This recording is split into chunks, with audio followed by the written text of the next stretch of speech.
Hey guys, welcome to As It Is with myself, Dan, and Mac, the no holds barred, absolute alcohol fueled podcast that is 100% the best in the UK. Statistics, where are they at? So the analytics are showing that we're the number one podcast in Britain right now. As of now, we are number one with our 20 subscribers. Loyal subscribers, thank you. Yeah, that's the main Shout thing, out they're to the loyal. fans. That's for you. Most from family. Anyway, main question of tonight. Yep. Were you sponsored by Mac? No, we're not freaking sponsored. So I think it's it's very similar to I don't even know if I can say the brands. It is Aldi's ripoff of a Morgan Spiced. All right, so today you've got the Morgan Spice. Well, the rip-off of Morgan Spice. I got a Swan Gin, as I'm not allowed to say the real name. I think you can say I think you can say yours. You just can't say the fucking mine. Oh, fair. Well, we're on a lemon drizzle Sipsmith, and this was £6 from Tesco. I spent more on a knockoff bottle than you did on a real thing. Yeah, we're on that reduced to clear section. And I saw it, and I'm like, "What? No way!" So I thought, "Screw this! I'm getting that £6. It's like a £40 bottle." Oh, that's a nice little measure there. Right, yeah. Oh, Perfect. that smells lovely. That does. Right, let's get this in. You having it straight? No. Nah, I'm gonna have some lemonade with it. Oh, cheeky. Bit of Diet Coke. No, I've got my Tesco brand lemonade. See, I didn't cheap out on the mixers though, you know. Yeah, I couldn't fork out for that Schweppes. That's 7-Up. Oh shit, it went everywhere. I've got no spillages this week. I'm doing well. It's me who's got spillages this week. It's gone all down my leg. So today we're going to talk about football. Oh, it's a big one. An absolute big one. I've had so many people message and ask when we're going to be speaking about football and sports and stuff. So we've got to do this one justice, Mac. We can't skimp out on the descriptions as we did in the last one. I feel like there's so much to talk about, though.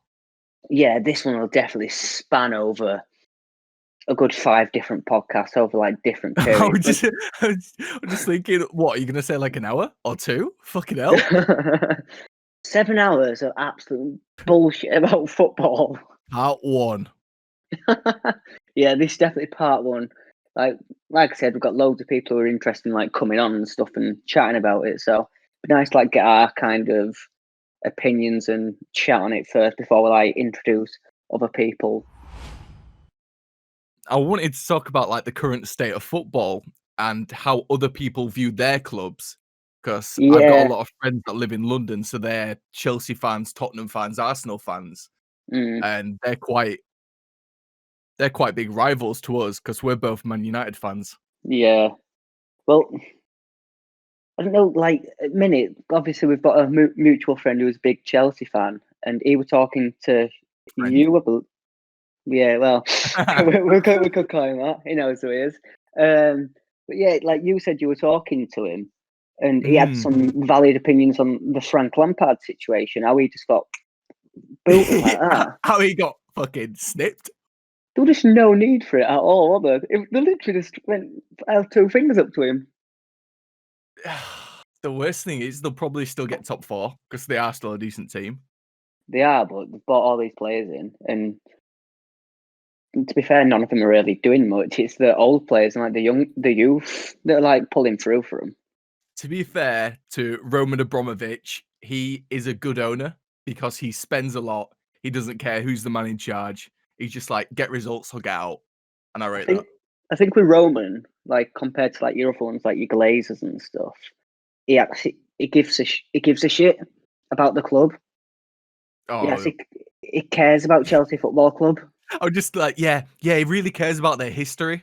The history of Chelsea Football Club. Do you want to fill us in? There we are. There we go. done for the day. Won the I've got Premier two League a few big books times. here. Let me just. It's the Jose Mourinho era. Oh, sound. Lampard, he scored a few. Bang. Oh, See back to ya. Jose again. Oh, He can back. Oh, that didn't happen. that's such a bizarre story that he won a title with Chelsea, got the sack, came back. Did he win it? And he won another one? I'm not sure. I know he won it first time round when he came from Porto. Mm. They won it fairly recent, didn't they? It lasts like. Yeah, maybe he did. I feel like he did. Probably He's should have done such some a research. disrespected Chelsea manager. It's unbelievable. Yeah, but to be fair, you can kind of understand why it's Oh yeah, he's an disrespectful absolute now. knob. He's gone to Spurs. He's gone to Chelsea's biggest rivals. Well, that's the thing. He said in an interview, and he was like, he didn't say Well, that in the it interview. hurts. I rate that. That was good. He said in an interview that, he was like, I got sacked by Chelsea.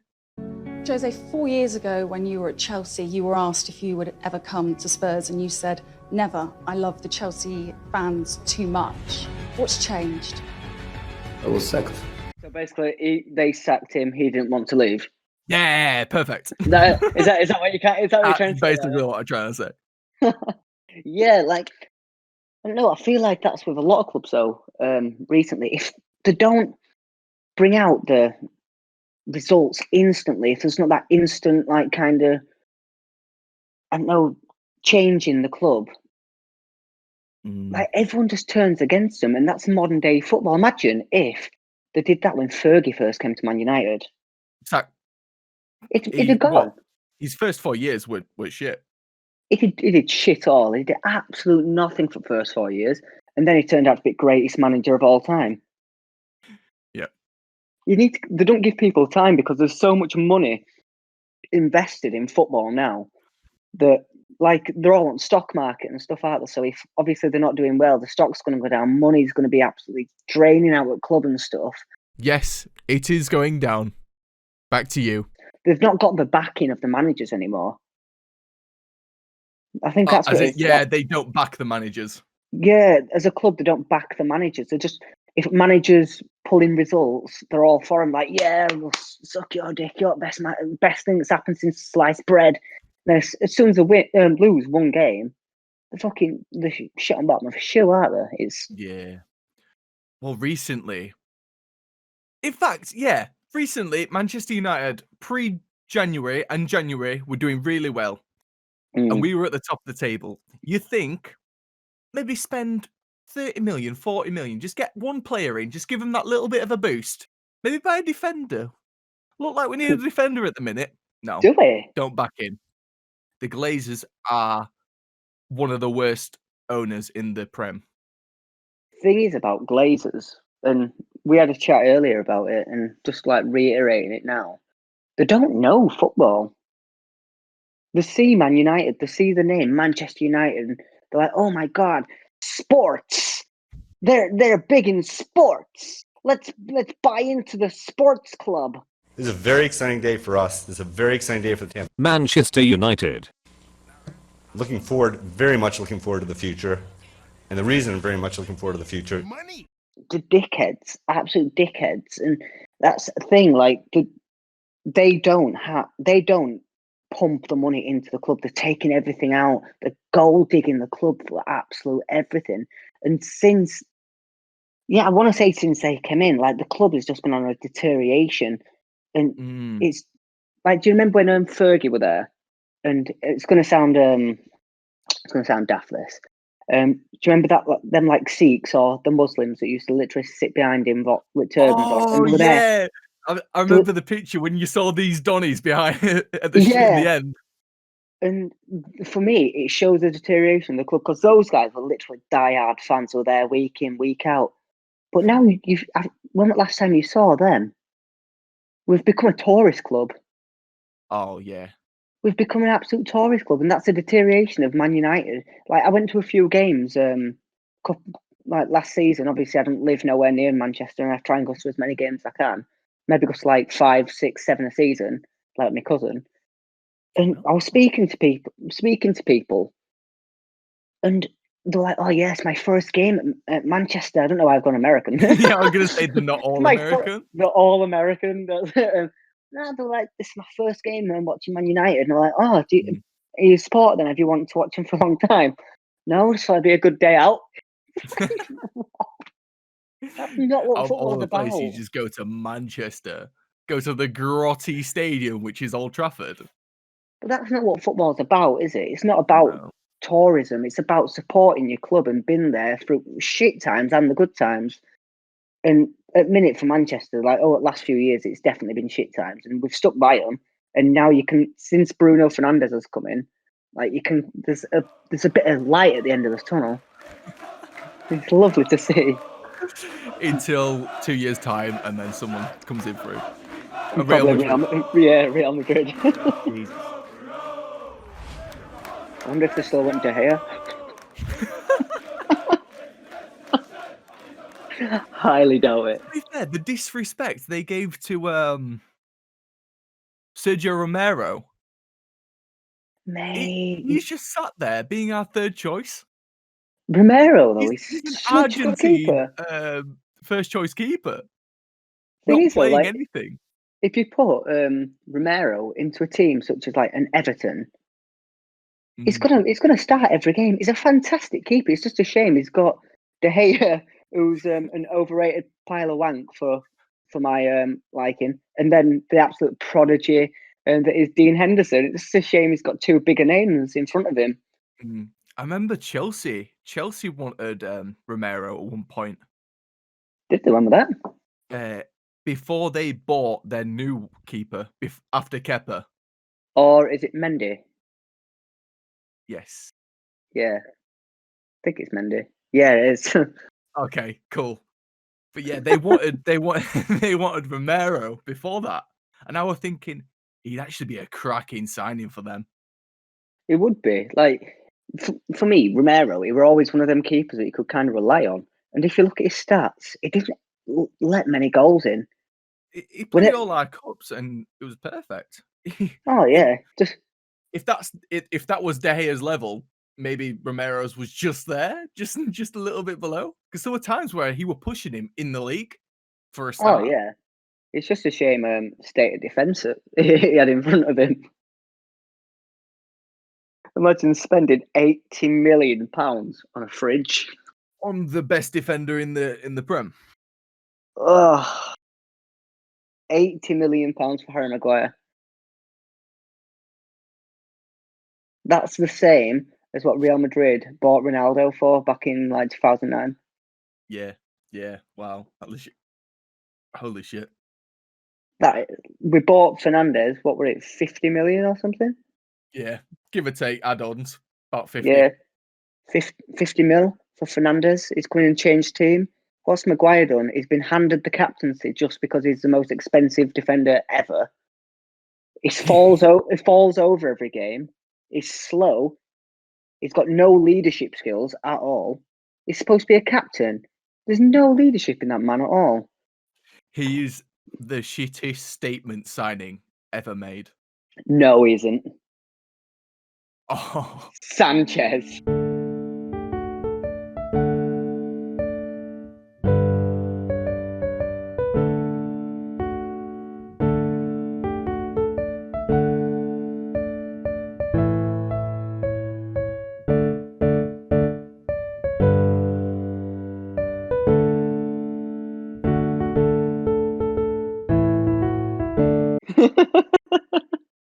I can't fucking believe that. Do you know my kind of thought on that? Number 7 shirt, spat on it.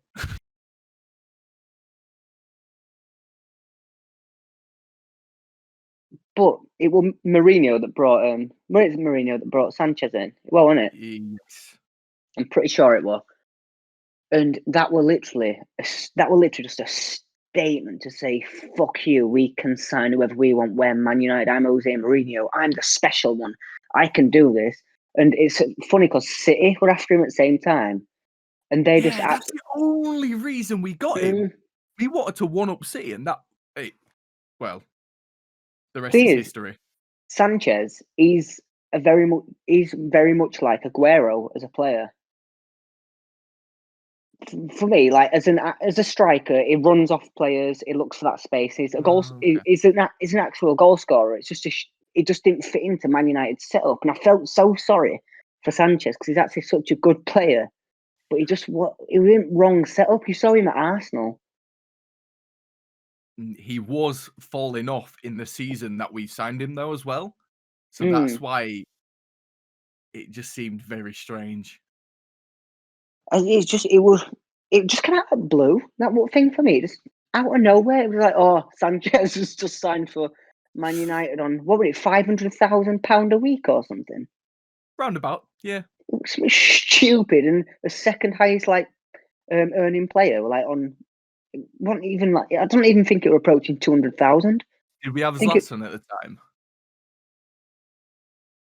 So Zlatan were at us in 2016, I want to say.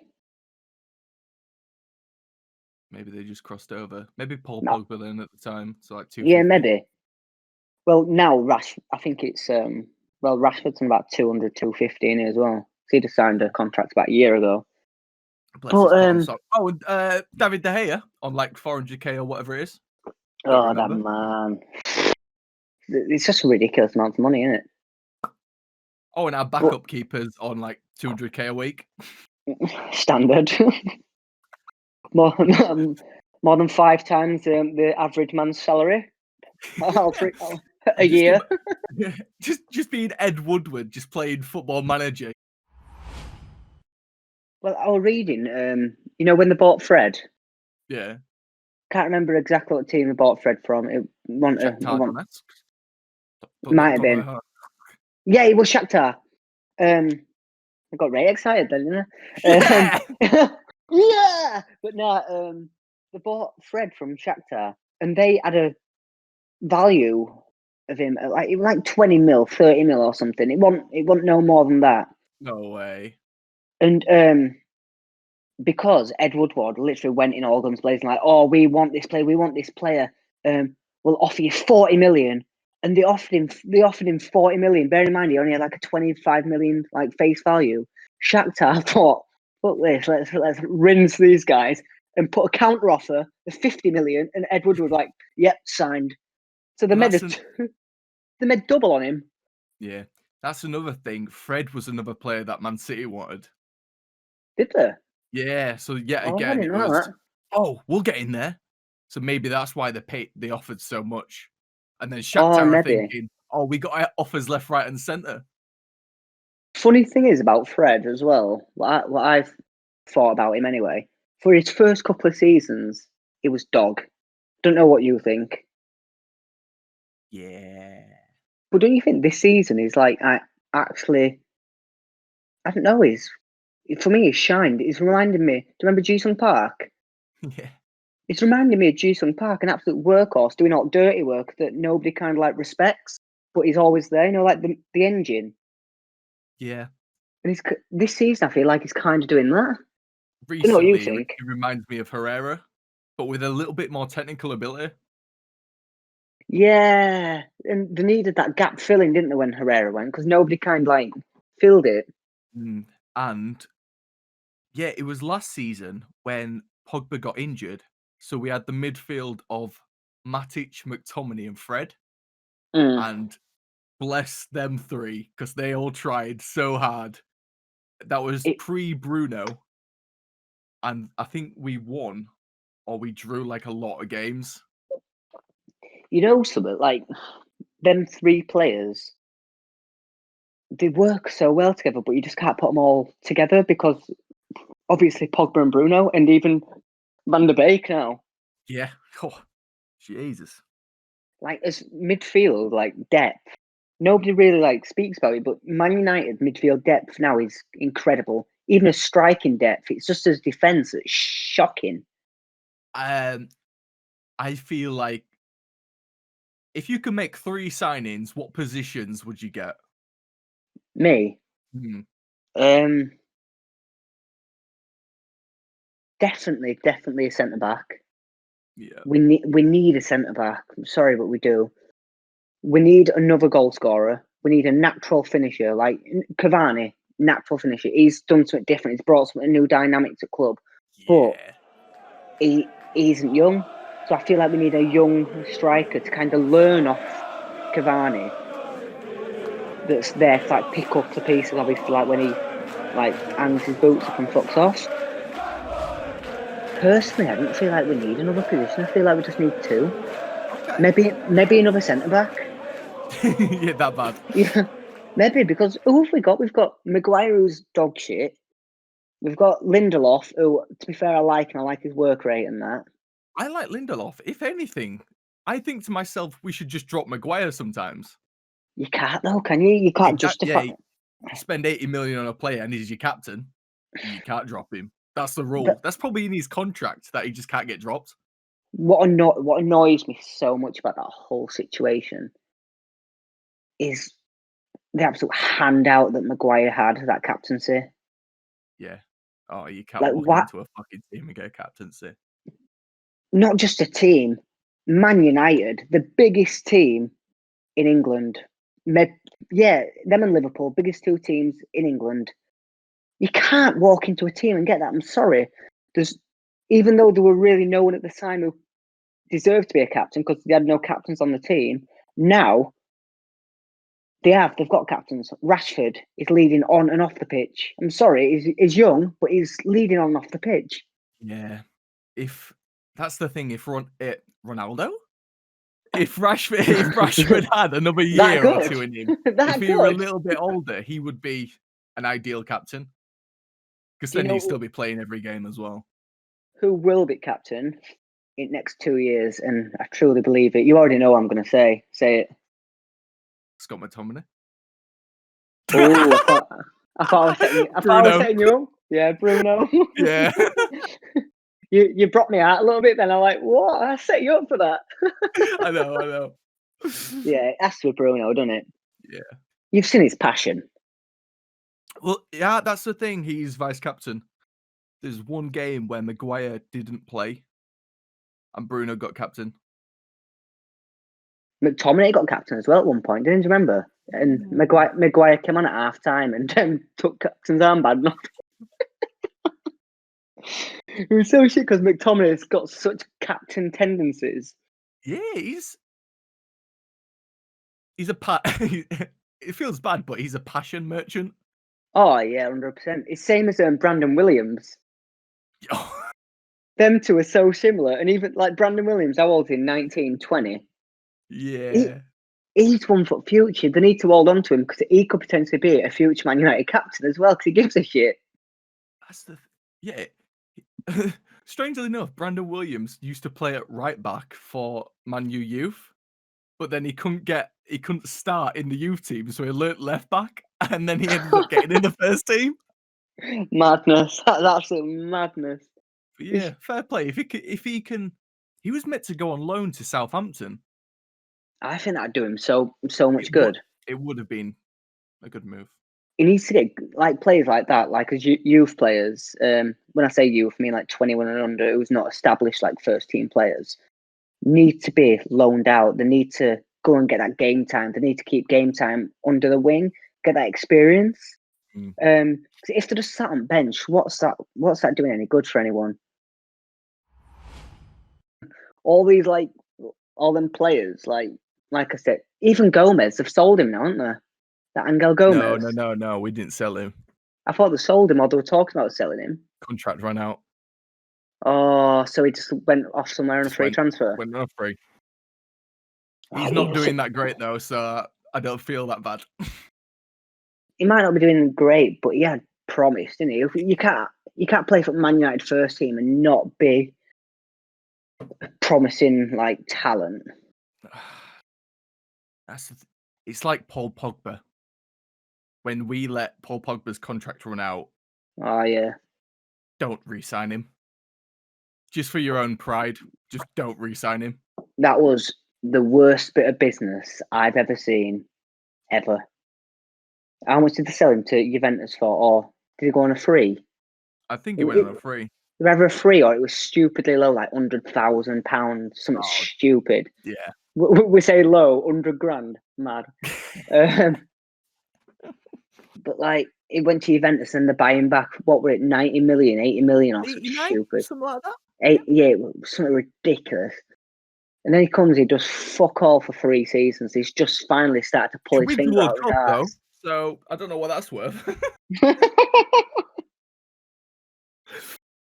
we really reaped the benefits of that World Cup. Yeah, with all his haircuts and that. Fucking hell. When we played against Man City and he had like a light blue hair, and everyone's like, "Oh, does he want to go to Man City? What's happening?" Talking in terms like your modern day football is obviously like haircuts and stuff, and it's obviously for all them like endorsement deals and shit, been like biggest characters and things that you can be. Like Paul Pogba, massive character. You look at him, you know it's him. But for me, what's wrong with like modern day football? Because like the love and the passion's kind of gone for me. I think it's gone from a fan's point of view. So not many players actually play for the club. They'll just play for themselves and how they feel. Like Yeah. when we signed Odion Igalo, I said, now you have to make this happen. I don't care what it's going to take. Just make it happen. I want to sign this deal.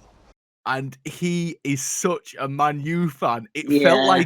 felt like one of us, like one of your mates had just signed for Man U. We were like, oh, we want him to do well. And when he came in as well, he scored some nice goals. Like Proper fair enough. striker goals. What we Yeah. needed, little tap-ins. But like that's the thing. He had that passion and that want to actually play for your club. Yeah. So even though his ability might not have been that good, just that want, like that, it's that feeling that you might go an extra inch or stick that extra foot in just to go for it. Extra inch. In that position, I just have to smash it because there's no way I can just tap The it thing in. is, like when he signed him that as well, like Igalo, for me, you mentioned it. You saw his excitement, like, and as a fan, that's what you want. You want to see players excited to sign for the club, and I just want to like give him a big hug. Yeah. Do you remember like when United were going in for Dybala? Yeah. And Yeah. then it all broke down. They were like, "Yeah, I'm not coming for like this amount of money, mate. It's Man United. You fucking play and get paid whatever you get paid." Like, imagine. Yeah, but I love it when you talk about something you're so passionate about. It's just great. yeah, but imagine Man United coming for you. They're offering you £180,000 a week. That's what they're offering him, like 180 grand. He fucking turns that down. Says, "Oh, I want 250. Are you mental? You're not even earning that at Juventus, you tit, and you're not even starting. Come to United. Well, he's not getting over a 37-year-old Ronaldo. So fuck you, Dybala. Sorry, but and that's one of the things that's wrong with modern football. There's just no passion from players. It's all about money this and money that. And best person to watch in terms of that is Roy Keane. He says it how it is. Yeah. Like that. Yeah, that's the thing. Everyone's a money merchant now, or a popularity and fame merchant. I think they should introduce salary caps, like in some other sports. Well, they do that in rugby, don't they? Salary caps. Yeah, exactly. The 100% should. The amount of money they earn, I'm sorry, it's fucking vile. It's disgusting how much money they earn. Obviously, it comes through like endorsements and sponsors Yeah, and that's what I private was businesses. That's what I was just about to say.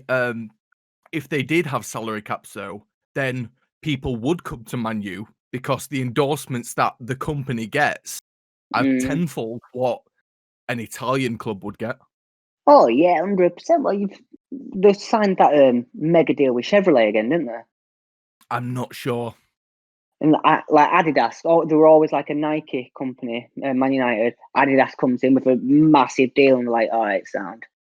It's crazy that a footballer could, well, obviously a footballer can influence a sponsorship deal. If we signed Ronaldo tomorrow, whoever he's sponsored by would be our sponsor from now on. Well, we'd be sponsored by Totally. Nike, wouldn't we? Because Ronaldo's had that mega deal with Nike for well over a decade now. Like he's got his CR7 materials. which I do wear, and they're comfy as hell. You freaking hell! He should just start sponsoring other teams and other players. It wouldn't surprise me if he did one day. If I'm being honest. To be fair, if he wants a monopoly, that's the route he should go down. Well, I'm not sure if he has become yet, or he's on road to becoming the first football billionaire. I'm pretty sure he entered the club recently with what's his face? Is it Tiger Woods, and there were one other basketball player. I don't know the stats on because he's got all how these much businesses. they've got, but I know the full list of Billionaire the sportsmen. highest paid athletes in the world.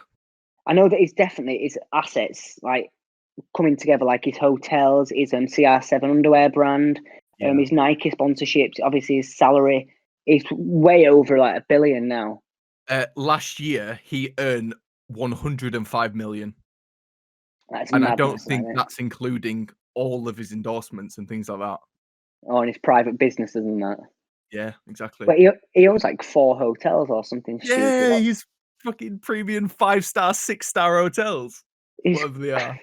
Oh, yeah, he's crazy. He's a smart businessman as well as a footballer. I'll just roll off the top 10 super quick. Number 1, Roger Federer. Number 2, Cristiano Ronaldo. Really? Number 3, Lionel Messi. Number 4, Neymar. Number 5, LeBron James. Hey. Number 6, Stephen Curry. Number 7, Kevin Durant. Number 8, Tiger Woods. Number 9, Kirk Cousins. I think he's an NFL player. Number 10, Carson Wentz, another NFL player. Yeah, probably NFL, isn't it? But like we talked about all these like mega money like players and stuff. What is kind of like influencing them like mega deals to go through? And I think this is the absolute poison on modern day football is agents. Oh, I watched a massive documentary on super agents. Mina Raiola, basically. Yes, and there's another guy. He does most of the Portugal team. Oh yeah, like Jorge Mendes. Oh yeah, Mendes. Yeah. He's like the other one, but he's a nice guy, you know. He's on top like Raiola going to papers every time Pogba has like breaks a nail. No, every time Pogba has a decent performance, then he's like, "Oh, he wants to leave." Did I mention that? He wants to go. So I don't think he does. Like watching Pogba, I don't think he does want to leave. I think it's his agent just trying to like, I don't know, make drama for no reason. Push for that move, yeah. But then like that Raiola's like in charge of all these big names like Haaland, isn't he? Like he's Haaland's agent, and obviously he don't want to do any more business with Man United. So all these super players that he's like in charge of, they're never going to come to United and develop our team any further. The thing is with Raiola and Haaland, it's basically the Zlatan blueprint. He's going to go 2 years there, 3 years there, 2 years there, 3 years there. Is that why they put like because he's a player of such quality? Is that why they put like a madly low buyout clause in him? Yeah, in 2 years' time, his buyout clause is somewhat daft, like 50 million. I can't remember exactly. It's in between 50 and 75 million, that kind of like area. And for a world-class player now, that's ridiculous. Like world-class players are looking 100 million plus, aren't you? That's the thing. I'd say he's probably on par with Mbappe. Oh, that's a statement. Maybe. That's a statement. That was. I said it and I was like, ooh, maybe not. Maybe I was wrong. Shit. Nah, Mbappe. If not, then he's definitely like a little bit below. But he is a serious youth. He's a world class future Ballon d'Or like nominee. Oh yeah, 100%. But like we were talking about it earlier. All these players that are like kind of like in the Ballon d'Or running, they do it in the foreign leagues. They do it in your French leagues. They do it in your Spanish leagues. They do it in your German leagues. They do it in your Italian leagues. why can't they do it in Premier League? The last Ballon d'Or winner was it Cristiano Ronaldo, who came from a Premier League team when they were at Man United in 2008, 2009. I feel like that's the last I think English. So. And why can't anyone become a Ballon d'Or winner playing in the Premier League, the greatest league in the world, 100%? Why can't no one become a Ballon d'Or winner in that league? I don't know. There's always seemed something fishy about Real Madrid and the French FA and the awards, because Real Madrid have always been favoured, even though Ronaldo was consistently probably the best player over the past 10 years. It's debatable, but I definitely agree with you on that. Like, I'm all CR7, 100%. And even when CR7 or Messi didn't take that, obviously Luka Modric took it 1 year as well, didn't he? And he was a Real Madrid player. Fucking hated that year, because at the time he still played for Real Madrid and he still won the same amount, even though Luka got further in the World Cup. But like CR7, yeah, he had a good Champions League where he scored loads of fucking goals. That's the thing about Ballon d'Or. Like, I'm not 100% on this. I think it considers everything. So, like your international duties, your club duties. I think it includes them both. Yeah. And obviously that year when he was like playing for Croatia and he won it, they got fucking well far, didn't they? World Cup World Cup. Final, sorry. Yeah, because they'd bet us in final semis, didn't they? And then they got through and lost, obviously, to France. Yeah. But if that's the case, why didn't Mbappe win it then? I thought he was also in with a shout. In terms of, like, other leagues and like their players winning it, for me, like, Premier League players find it a lot harder to kind of establish themselves as world-class players because the league is such a different caliber in compared to the ones abroad, like your Serie A, your La Liga, your what's French one called? The Liga One. Liga. Liga One. Lugu. Whatever you want to call it. But it's just a different league. Like you were saying earlier, in all of them foreign leagues, there's like 4 or 5 decent teams. In Premier League, there's 20 good teams. Well, that's being a bit generous. But it's not really, when you think about it. Just take it on for Man United, for example. Man United won Southampton 9-0. They then lost the bottom at league, Sheffield. Yeah, all right, yeah. Liverpool, champions last year. On anyone's day, any team can win. That's it. Anybody can win. But in French league, you take PSG, they're going to bend everyone over and absolutely take them round town all day long. It just feels like we just really can't beat Sheffield. I think we're drawn to them twice. Or did they even beat us the first time? Fuck. I'm not sure, but they're just better recently, and it's still absolutely dwelling on my soul. They're just fucking salty that we took Dean Henderson back, and they're like, "Fuck you, fuck you, have that." Yeah, I thought Sheffield were going to get Champions League last season. It was so good last year. I feel like it was because of Henderson. I said to someone, I was like, just imagine Mbappe walking out at Sheffield and someone's eating a pie. I was thinking about that. And like, imagine like Neymar going to like Burnley. He just starts rolling on the floor and everyone just starts throwing shit at him. Turf Moor. Sean Dyche is there like, get the fuck up. While dropping a pill of ecstasy. What the fuck? Oh, I saw him at the rave. He went to rain, didn't he? No. Like, you just couldn't imagine these like players in our league, because for me, Premier League is just an absolute physical league. Yeah. Like, so could you imagine Neymar in Premier League And if so, do you think he'd do as well as he's doing at Paris Saint-Germain? No. Just That's it. That's straightforward, why. no. That's why he's a world-class player, isn't it? Like, it works at Barcelona. He had Messi and Suarez round him to. Yeah. Oh, the At Paris- MSN trio. That was dirty.